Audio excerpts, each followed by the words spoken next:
కన్య రాశిచక్రం కింద జన్మించిన వారికి ఈ నెల సాధారణంగా సానుకూల అవకాశాలను కలిగి ఉంటుంది. అయితే ఆరోగ్య సంబంధిత సమస్యలు ఆందోళన కలిగించే అవకాశం ఉన్నందున నెల మధ్యలో మీ ఆరోగ్యం గురించి అప్రమత్తంగా ఉండటం చాలా ముఖ్యం. ఈ నెల మీ కెరీర్ పరంగా సాపేక్ష స్థిరత్వం యొక్క సంభావ్యత ఉంది. 10వ ఇంటికి అధిపతి అయిన బుధుడు 9వ ఇంట్లో ఉంటాడు. అంటే మీరు మీ పనిని మరింత ప్రభావవంతంగా మెరుగుపరచడంపై దృష్టి పెట్టాలి. బదిలీకి అవకాశం వంటి మీ కెరీర్లో మార్పులు సాధ్యమే. ప్రత్యేకించి మీరు ప్రభుత్వ ఉద్యోగంలో ఉద్యోగం చేస్తున్నట్లయితే ఇది సాధ్యమయ్యే పునరావాసాన్ని సూచిస్తుంది.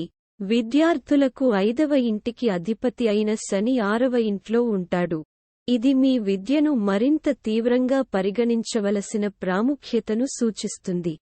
జీవితంలో విజయానికి కష్టపడి పనిచేయడం అవసరమని, సత్వర మార్గాలు ఎల్లప్పుడూ అనుకూలమైన ఫలితాలకు దారితీయవని గుర్తుచేస్తుంది. కాబట్టి మీ విద్యా విషయాలలో ఎలాంటి షార్ట్ కట్లను తీసుకోకుండా ఉండటం మంచిది.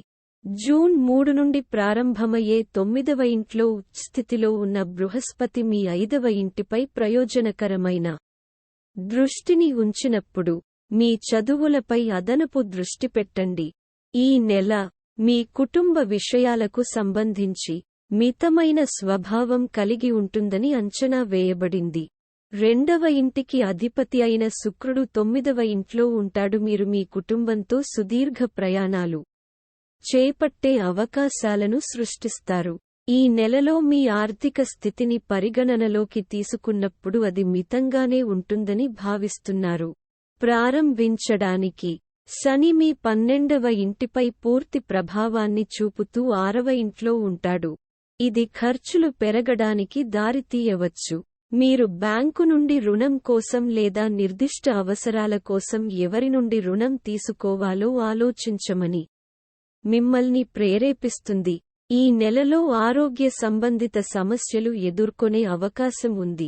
కాబట్టి జాగ్రత్త వహించడం చాలా ముఖ్యం. ఒకవైపు 6వ ఇంట్లో శని ఉనికి హోరిజోన్లో తీవ్రమైన అనారోగ్యం యొక్క సంభావ్యతను సూచిస్తుంది. మీ ఆరోగ్యాన్ని నిర్లక్ష్యం చేయడం మరియు క్రమశిక్షణతో కూడిన దినచర్యను నిర్వహించకపోవడం వల్ల ఆరోగ్య సమస్యలు మరియు శని ప్రభావం వల్ల దీర్ఘకాలిక అనారోగ్యం అభివృద్ధి చెందుతుంది. పరిహారం: శనివారం మీరు చీమలకు ఆహారం పెట్టాలి. For more updates, subscribe our channel.